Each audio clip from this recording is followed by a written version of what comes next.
that I am excited to be continuing our series on the Sermon on the Mount, our series built for reign.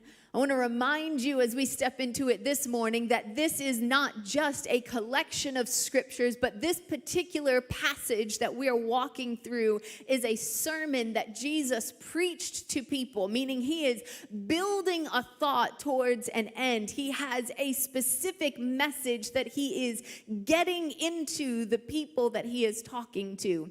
A message about what it looks like for his kingdom to be established on earth. A message about what it looks like to live inside of heaven on earth. To be those who demonstrate heaven in the midst of the earth. And to be those who build an unshakable life. The type of life that stands and is sturdy. If you remember, we started at the ending because we wanted to know where is it that Jesus is taking us. And where he's taking us in this message is to build our lives on the type of foundation that says winds may come and rains may come, but I will still be standing at the end of it.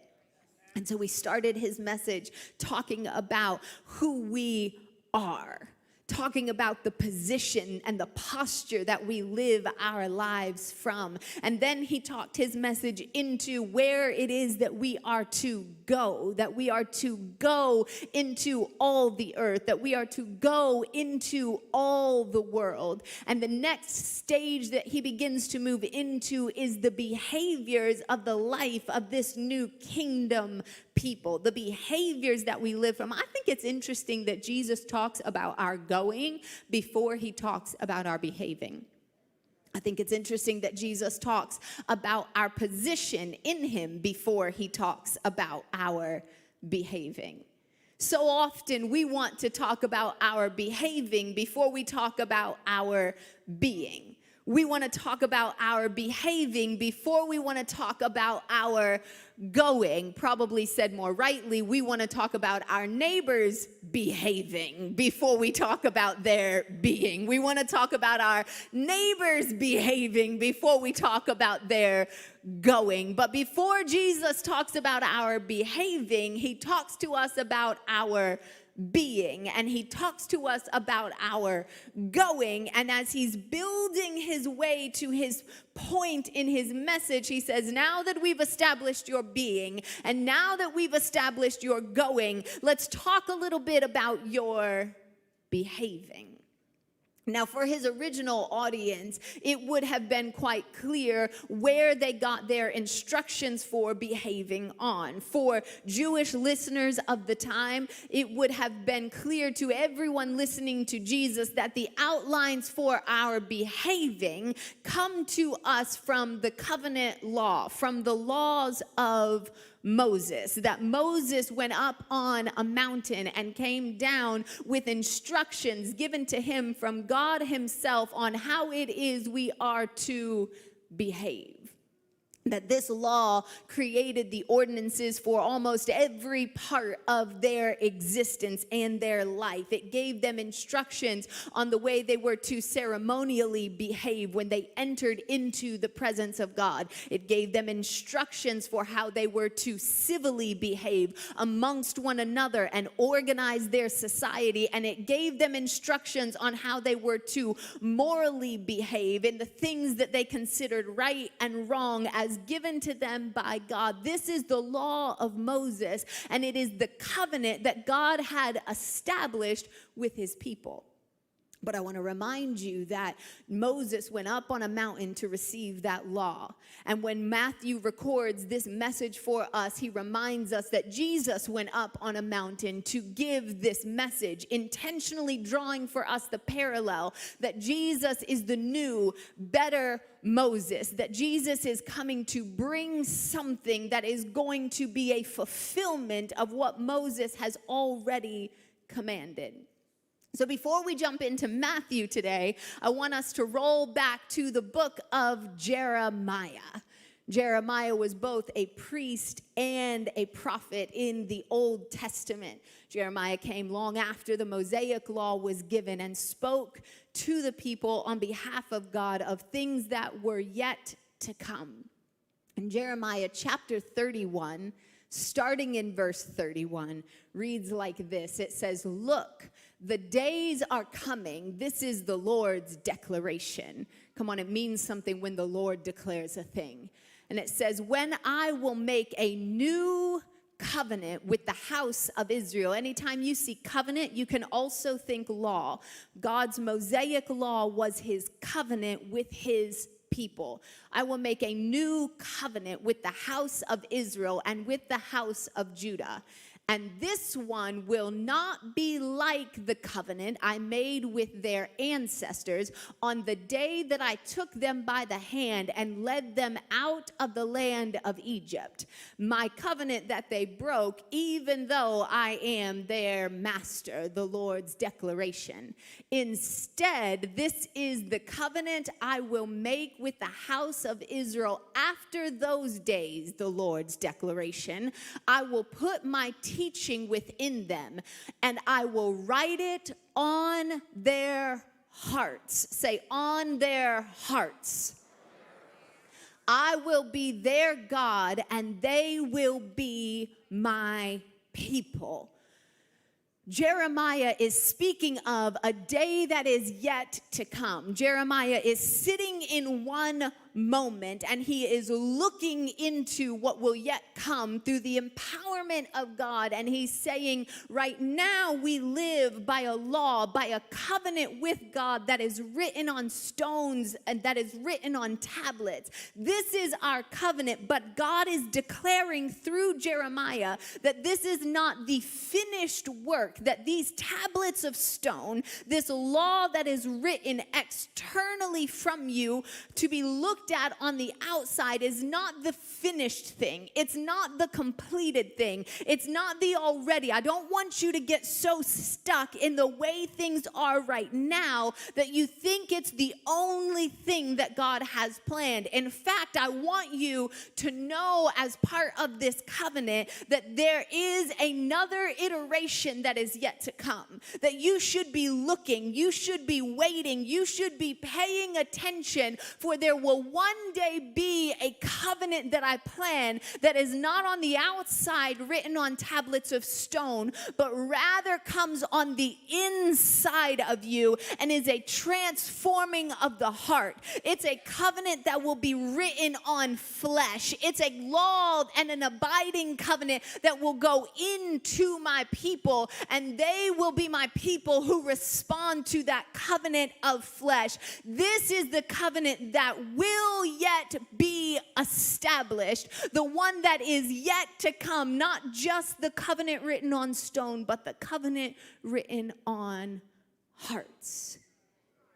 And so in Matthew chapter 5 and verse 17, Jesus gets up in his sermon and he says, "Don't think that I came to abolish the law or the prophets. I did not come to abolish, but to fulfill." Jesus says, I didn't come to wipe out everything that has been done. Instead, what I came to do is I came to fulfill. I came to complete. Every time that the word fulfill is being used in the book of Matthew, Matthew is referring to an Old Testament prophecy that Jesus is the completion of. He's pointing to something that was prophesied about a future day, and then pointing to Jesus and saying, this is that moment. When he says, I am the one who came to fulfill it, Jesus is saying that thing that Jeremiah was talking about, where it was going to move from the outside to the inside, this is the thing that I came to do. That thing where the law is no longer just a law of stone, that it's no longer just an external law, but it's a covenant that is written on your heart. This is the thing that I came to fulfill. He says, when you hear me talking about who you're going to be, and when you hear me talking about where you're going to go, and when I tell you about the behaviors of who I am. This is no longer about the rule and the regulation. It's no longer about mincing and parsing words.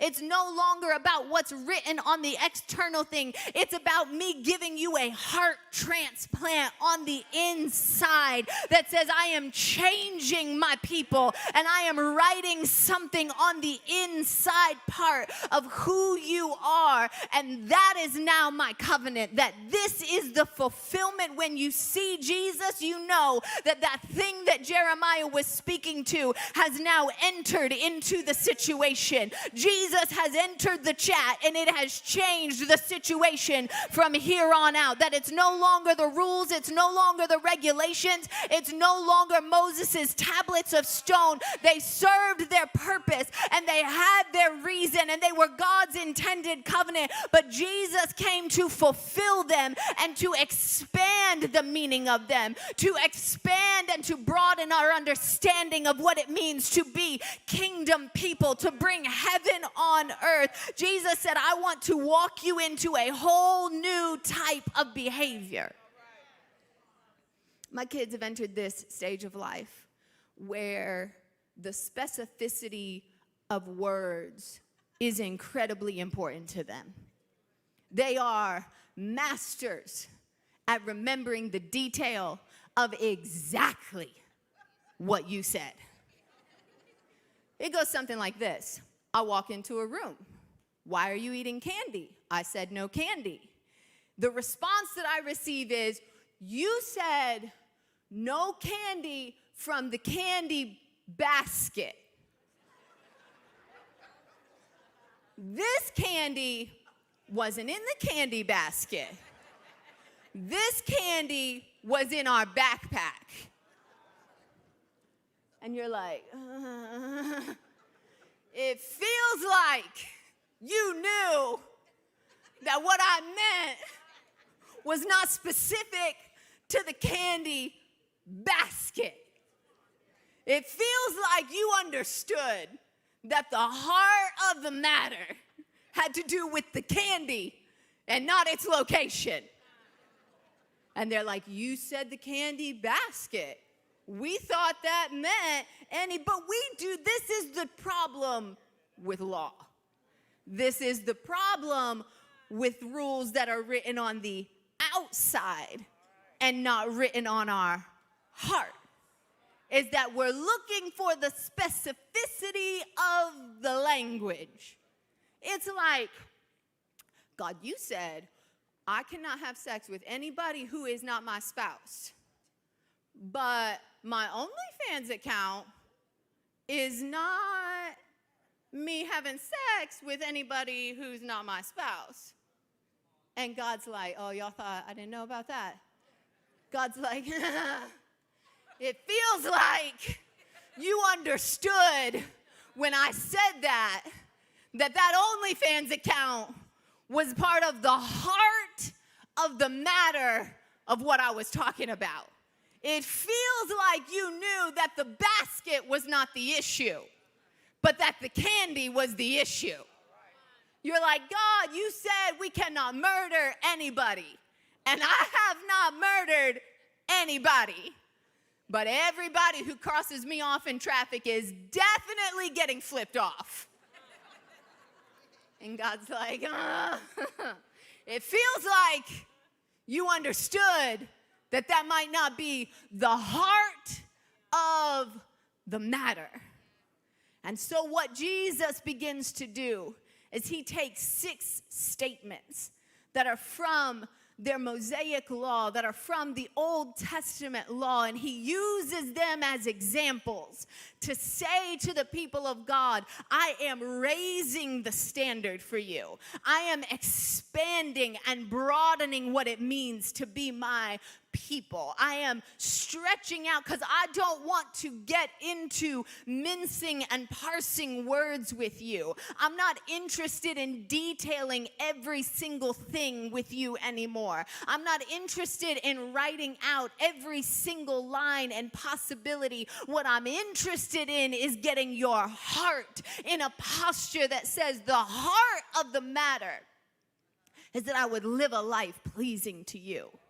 The heart of the matter, God, is that I would stand right. The heart of the matter is that I want what is best in my life in the way that you want what is best in my life. The question is not, have I reached my way all the way to the edge of the line without crossing over it? The question is, am I living a life that is pleasing to you? The question is my behavior reflective of the goodness of the glory that you have poured out on me? And Jesus goes, I am raising the bar for you. And he walks them through these 6 statements that we're going to walk through today. Throughout this next portion of Matthew, he's letting them know that there is something new that is coming for them.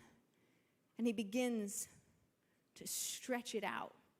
I want you to know as we go through these that you can find all of these statements in the Old Testament, most of them in Deuteronomy or in Exodus, a couple of them in Leviticus. I'm not going to list their references right now as we go through today, but your Bible probably has those notes at the bottom. It's a great study for you to do throughout the week, but each one of these statements that Jesus says is a statement where he is quoting the law that they would have had memorized and would live by. The first thing that he wants to walk them into is he wants to walk them into a behavior of peace. That your behavior should exemplify my peace. Read with me from Matthew 5. Jump down to verse 21. It says, "You have heard it said that our ancestors said, 'Do not murder.' And whoever murders will be subject to judgment. But I tell you, everyone who is angry with his brother or sister will be subject to judgment. Whoever insults his brother or sister will be subject to the court. Whoever says you fool will be subject to hellfire. So if you are offering your gift on an altar and there you remember that your brother or sister has something against you, leave your gift there in front of the altar and first go and be reconciled with your brother or sister, and then come and offer your gift. Reach a settlement quickly with your adversary while you're on the way with him to the court, and your adversary will hand you over to the judge, and the judge to the officer, and you will be thrown into the prison. Truly, I tell you, you will never get out of there until you have paid the last penny." Jesus is telling them what the law used to be was a designation that said, look, you can't go around murdering each other, all right? That's just unacceptable and does not lead to a well-functioning society. And everybody was like, fine, we can get along with that. At least most of everybody was like, fine, we can get along with that. But then Jesus comes to them because the designation had been at the place of murder. And Jesus says, I want you to know that murder is not the heart of the matter. The heart of the matter is what you carry inside of you against one another. The heart of the matter is the way that you speak to one another. The heart of the matter is how you get along with each other. The heart of the matter is that I don't want you living in anger and hostility towards each other. So yes, you've never lashed out and murdered anybody, but you cuss under your breath at every single person that walks by you in the store. Yes, you've never actually murdered anybody, but you gossip so bad behind the backs of your co-workers that people would think that they were Satan himself and all of their henchmen. Yes, you have never actually murdered anybody, but you have created so many firestorms that how do you come in here and with the same mouth glorify God, with the same mouth that you have been talking so bad to your family and so harsh to the people around you and cutting down? Jesus is telling them, I am broadening, because it used to be that as long as you didn't murder, what came out of your mouth didn't matter so much. And it used to be as long as you didn't murder, if you had a conflict over here and a conflict over there, it didn't matter quite as much because the line had been laid at murder. And Jesus said, I need you to pay attention to this. The thing is no longer just an external thing. It's about the heart of the matter. I'm raising the bar for you. I'm broadening the thing for you. And I'm saying now that as much as it's up to you, you need to live at peace with everyone. Which means your behavior has to change. It means the way you walk this thing out has to change. It means before you come into the place of worship, that your worship is as much about the way that you treat the people that you live next to as it is how high you can lift those holy hands. That your worship is as much about, can I reconcile this business deal easily and quickly, as it is about, can I come in and get on my knees and cry out before him. Jesus is saying to them, if you want to be people who bring heaven on earth, I need you to remember that you are peacemakers. And peacemakers don't let anger settle in their heart. Peacemakers don't let bitterness settle in their heart. Peacemakers don't run around creating hostility and spewing ugliness out of their mouth. The bar is coming up, and it's not just, have you never axed somebody's head off before? It's also, have you used your tongue to cut somebody in a way that does not glorify his name? He said, this is about what you carry in your heart. Next, he talks to them about their desire. That I want your desire to come in alignment with me. It says, you have heard it said, do not commit adultery. But I tell you, everyone who looks at a woman lustfully has already committed adultery in their heart. Jesus says this is not just about what you do with your external self. This is about what you do in your heart. This is about the heart of the matter. See, there are two extreme thoughts also often in religious theory. One of the religious thoughts says that everything physical has nothing to do with our spiritual world, and so what we do with our physical selves is of no importance. And the other one says, and that it is only what we spiritually do that has matter. The other one says that our physical selves are to be overcome, and that our physical selves can be broken down and can be beaten, but the Christian thought and the Christian perspective is that your body was a gift given to you by God, and your spirit is a gift that comes to you from heaven, and that your soul is a gift given to you by God. So your internal and your external worlds need to be working congruently together to be the express demonstration of heaven on earth. And so therefore it does matter what you do with your external body, because it is a gift given to you by God. And it also matters what you do in your soul, because it is part of what forms you, and part of what makes you, and part of what leads you and guides you and directs you. And God says, what I'm telling you is what you do on the inside is as good as what you've done on the outside with your physical self. When you walk around and you allow yourself to be led by your internal desires, when you walk around and you allow each other to be seen as objects of desire rather than brothers and sisters in my faith, then you have as good as moved your physical self into the position of where your mind has already taken you. Your thoughts, we were talking the other day, have you ever used one of those VR headsets? You know what I'm talking about? They're like, you put this headset on, and it puts you in a virtual reality space, and it feels like you're somewhere different than where you are. So we have got to use one of these one time, and it has this rock climbing feature in it, where it's like you're free rock climbing up on this tall mountain. Now, you're not up on a tall mountain. You're standing on your living room floor. But the way that it begins to affect your mind is so impactful and is so powerful that you cannot always tell your mind, this is not the real thing. I'm standing in my living room. It's so intense. I put it on, and I started almost hyperventilating. I was up in the thing, and I was trying to be chill because the boys were in the room, and I was like, Phil, I need you to get it off of my head right now. I don't particularly like heights. We put it on one of our kids, and one of our kids put it on and immediately like hit the floor and was like, Dad, come help.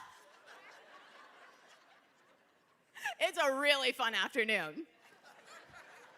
Because what happens in your mind is so powerful that sometimes our realities cannot tell the difference between where I have gone to in my mind and what I have done with my physical self.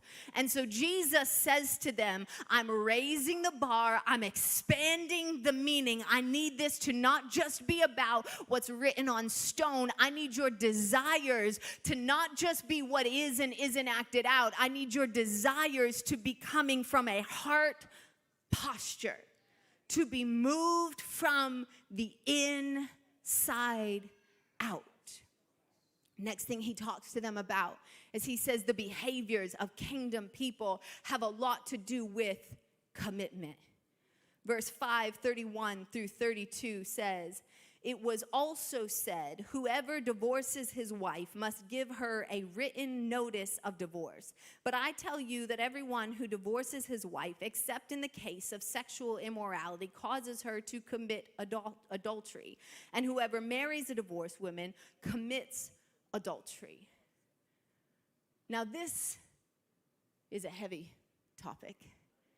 And I want to move through it sensitively because it has impacted so many of us. If I'm honest, I would have rather skipped this portion. An old preacher told me one time that one of the beauties of preaching expositorily through chapters or through books of the Bible is that it forces us collectively to look at passages that we would rather avoid.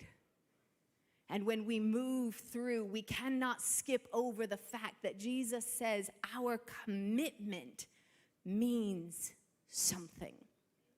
Now, he addresses it to men giving certificates of divorce. The reason he would address it only to the men giving out certificates of divorce is because within the Mosaic law and the custom of the time, it was only men who were permitted to give certificates of divorce. Women could not apply for or receive the certificate of divorce to end a marriage. I think that it is reasonable in our current society to believe that Jesus would be applying these words to anyone who is capable of receiving a certificate of divorce, that he's calling both men and women to a standard of saying that the sanctity of marriage that you step into has great value. Later in the book of Matthew, when Jesus is talking about this same topic, he expands on the thought and he reminds them and he says, I want to remind you that this was not God's intent from the beginning.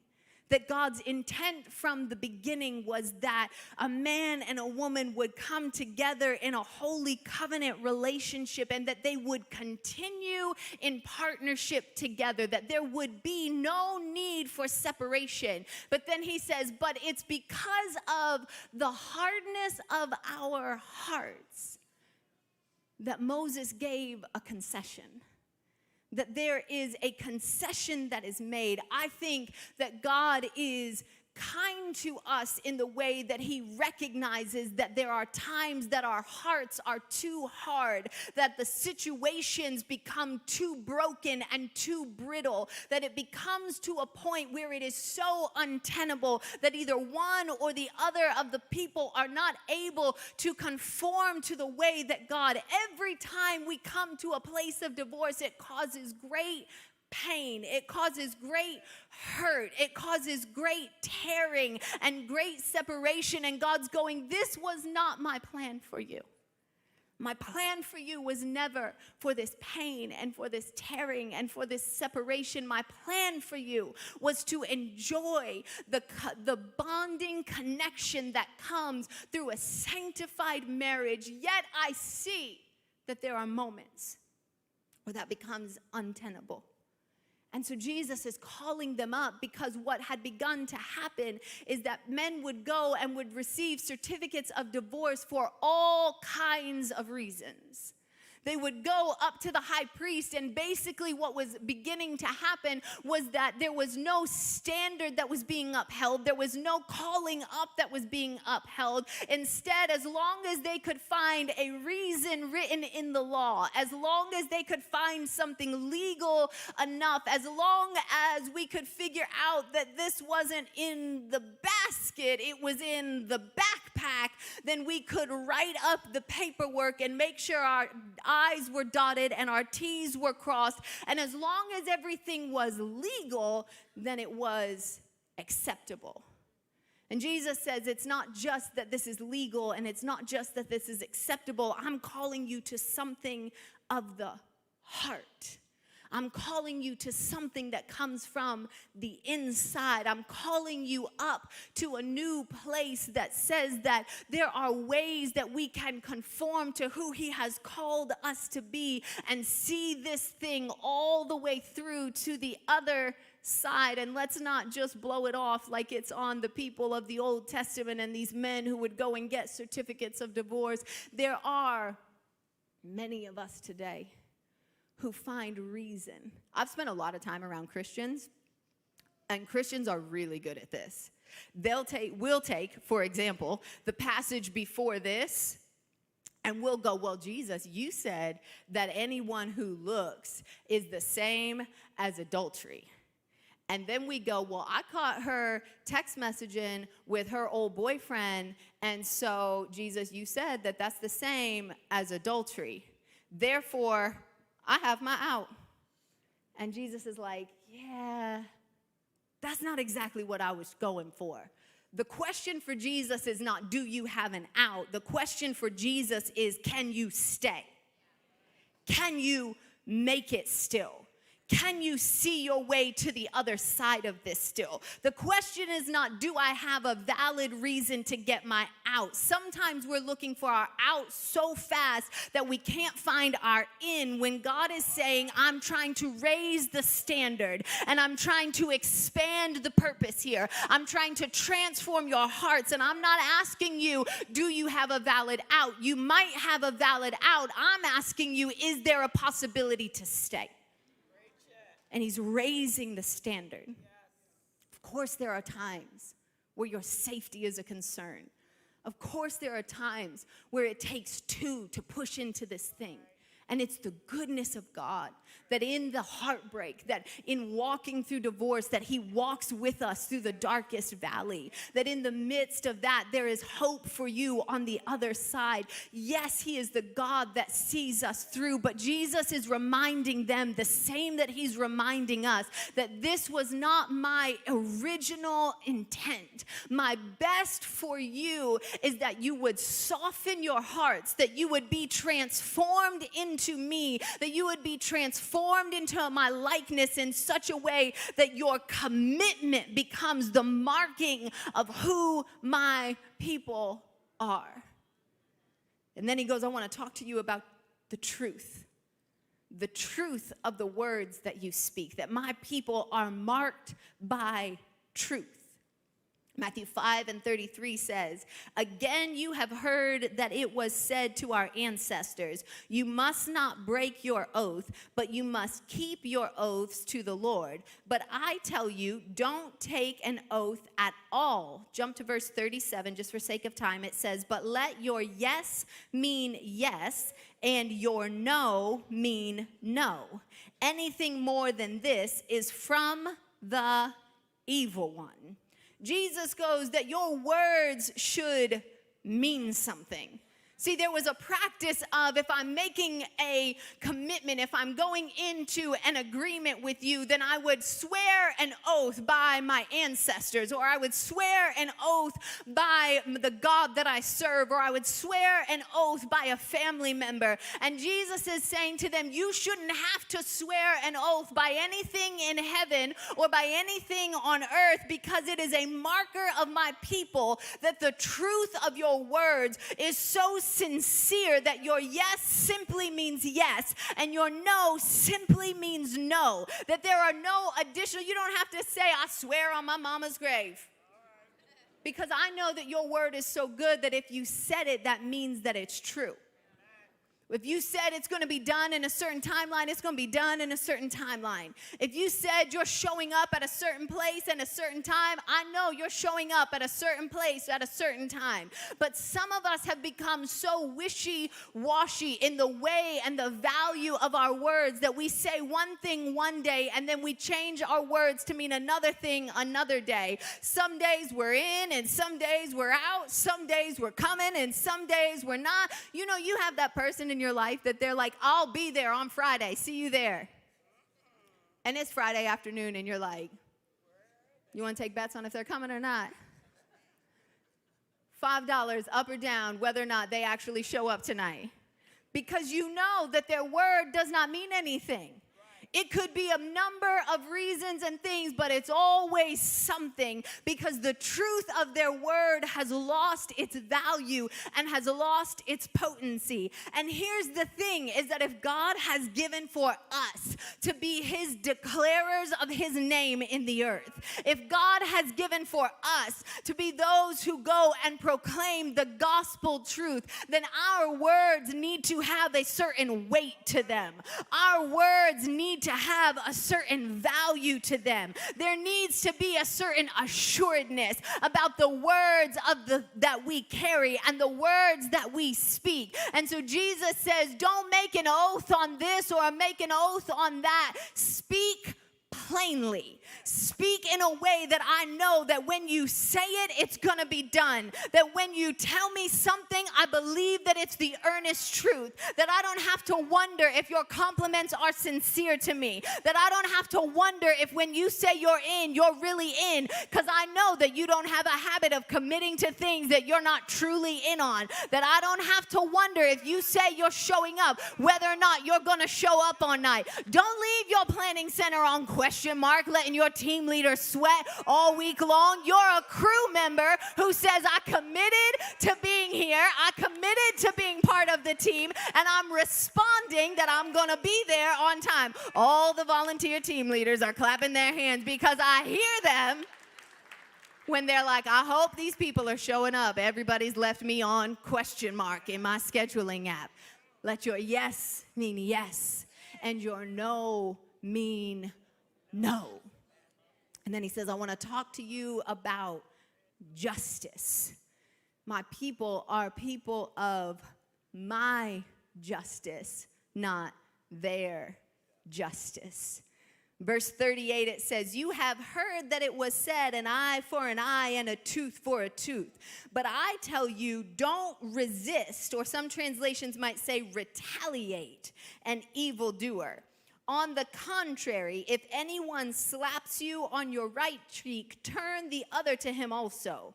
As for the one who wants to sue you and take away your shirt, let him have your coat as well. And if anyone forces you to go a mile with him, go 2.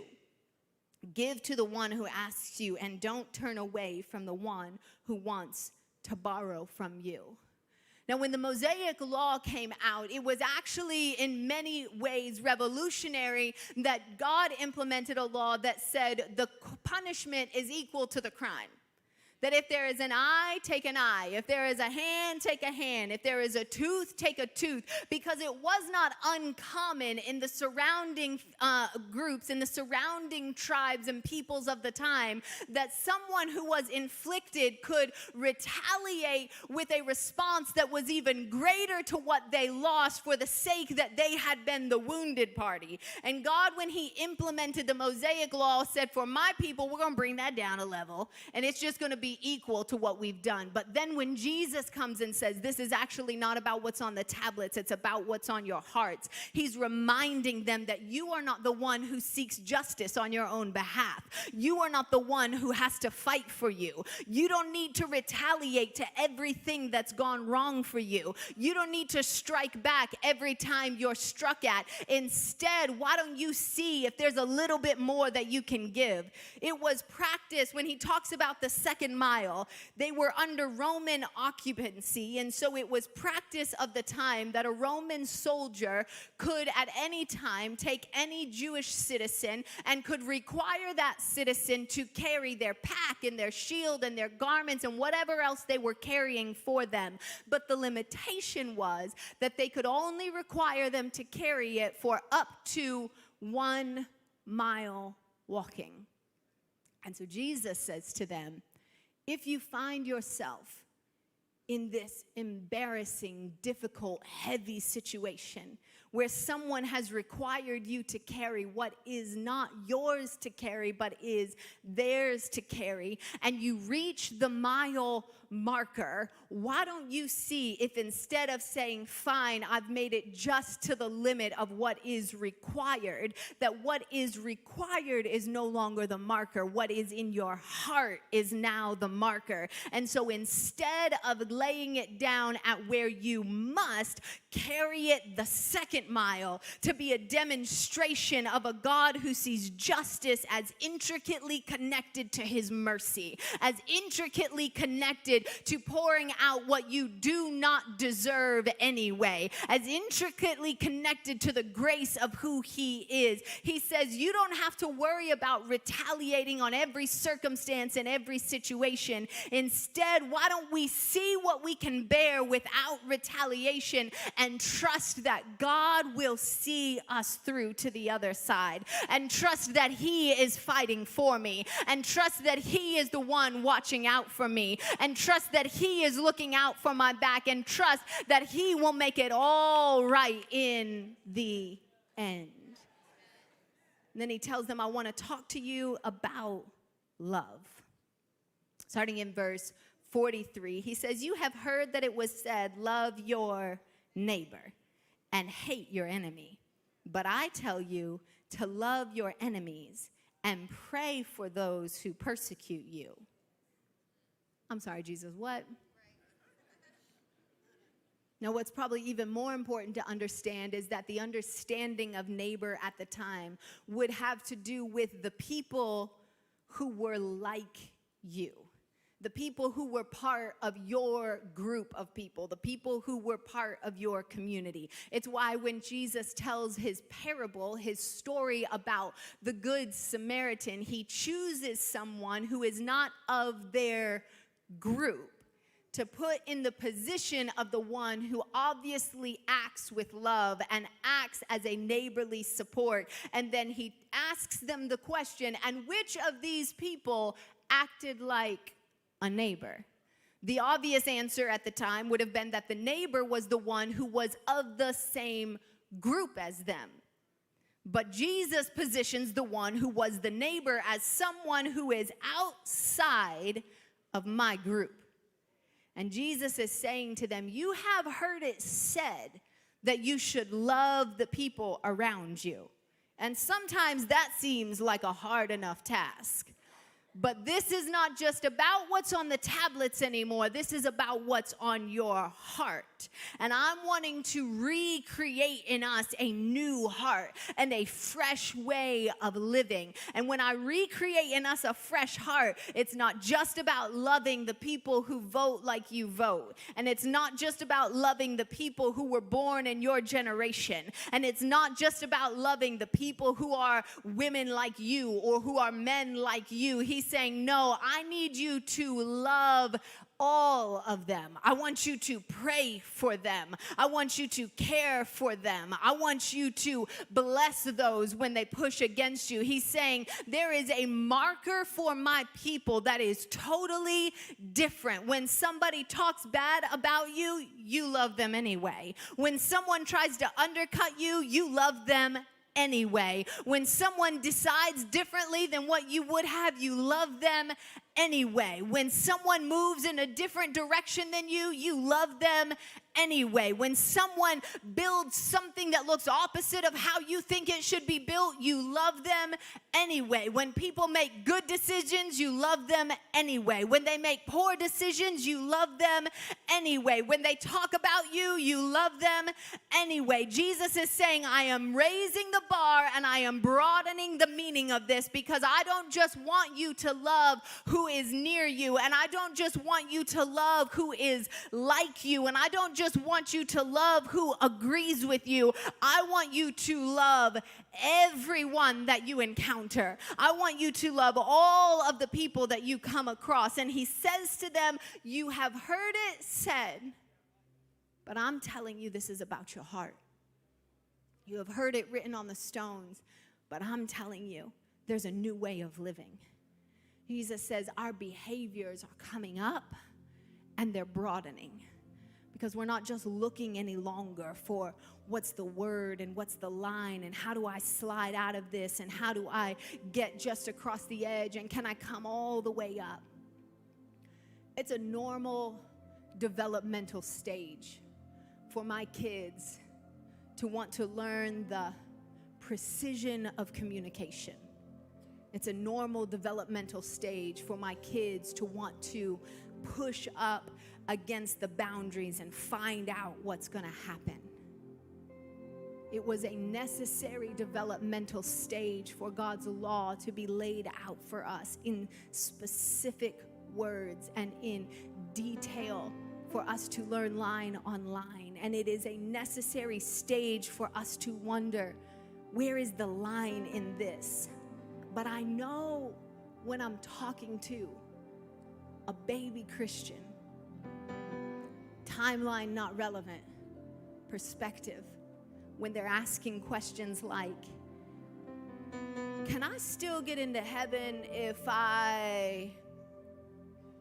will God still love me if I go to, the better question is not how close to the line can I get and not be outside of his will. The better question is, has your heart been transformed in such a way that I want what's best for my life, that I want what's yielded before you?